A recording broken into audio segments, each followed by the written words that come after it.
चंदा मामा की कहानियाँ। आओ बच्चों, आज की कहानी एक आज्ञाकारी बेटे श्रवण कुमार की है, जिसके माता पिता अंधे थे।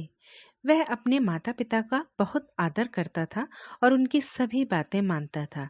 माता पिता भी अपने बेटे को बहुत प्यार करते थे।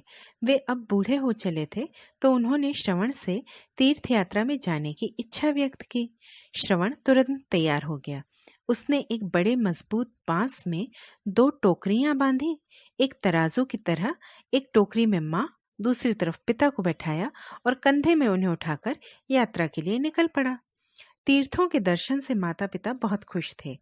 एक दिन जंगल में श्रवण अपने माता पिता के साथ विश्राम कर यात्रा की थकान मिटा रहा था।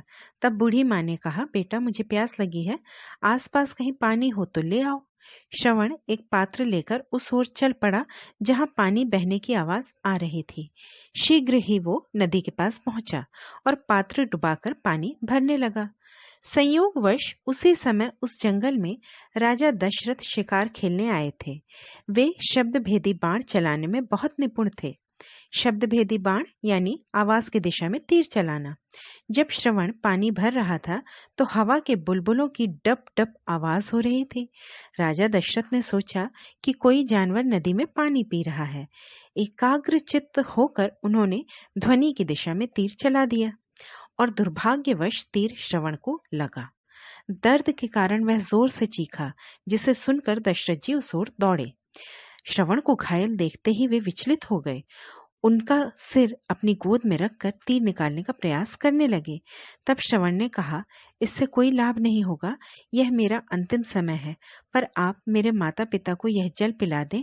वे बहुत प्यासे हैं और मेरी प्रतीक्षा भी कर रहे होंगे। मेरी अंतिम इच्छा जरूर पूरी कीजिए। इतना कहकर श्रवण ने प्राण त्याग दिए। राजा दशरथ बहुत दुखी हुए, क्योंकि जानवर के धोखे में उनसे एक निरपराध मानव की हत्या हो गई थी।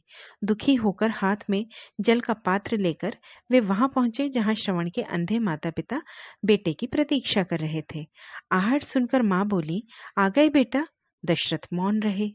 तब पिता ने कहा, क्या हुआ श्रवण, कुछ बोलता क्यों नहीं, पानी नहीं मिला क्या? तब दशरथ जी ने व्यथित मन से पूरी दुर्घटना उनके माता पिता को बताई कि कैसे बिना किसी कारण उनके तीर से घायल होकर श्रवण ने प्राण त्याग दिए। वे बहुत दुखी और क्रोधित हुए और राजा दशरथ से बोले कि अपने बेटे की मृत्यु के बाद अब हम तो जीवित नहीं रहेंगे, पर तुम्हारे इस कृत्य पर हम तुम्हें श्राप देते हैं कि जिस प्रकार हम पुत्र वियोग में अपने प्राण दे रहे हैं, उसी प्रकार तुम्हारी मृत्यु भी पुत्र वियोग से ही होगी। ऐसा कहकर श्रवण के माता पिता भी जीवित नहीं रहे। दुखी होकर राजा दशरथ वापस अपने महल लौट आए। समय बीता। दशरथ जी के 4 पुत्र हुए, श्री राम, लक्ष्मण, भरत, शत्रुघ्न। विवाह के बाद माता कैकेयी की आज्ञा से प्रभु श्री राम को वनवास हुआ। राजा दशरथ के बहुत प्रयास के बाद भी राम जी का वनगमन हुआ। तब राजा दशरथ जी को श्रवण के पिता का श्राप याद आया, जो सत्य हुआ। दशरथ जी ने भी पुत्र वियोग में राम राम राम राम कहकर अपने प्राण त्याग दिए। तो बच्चों, इस कहानी की शिक्षा यह है कि कर्म फल जरूर मिलता है। जो भी काम हम करते हैं, चाहे जाने या अनजाने, उसी के अनुसार हमें फल मिलता है। सत्कर्मों का फल अच्छा होता है और बुरे कर्मों का फल बुरा। तो हमें सच्चाई और ईमानदारी से अच्छे काम करने चाहिए, जिससे उनके अच्छे परिणाम आए और हमारा जीवन सुंदर और सुखद बन सके।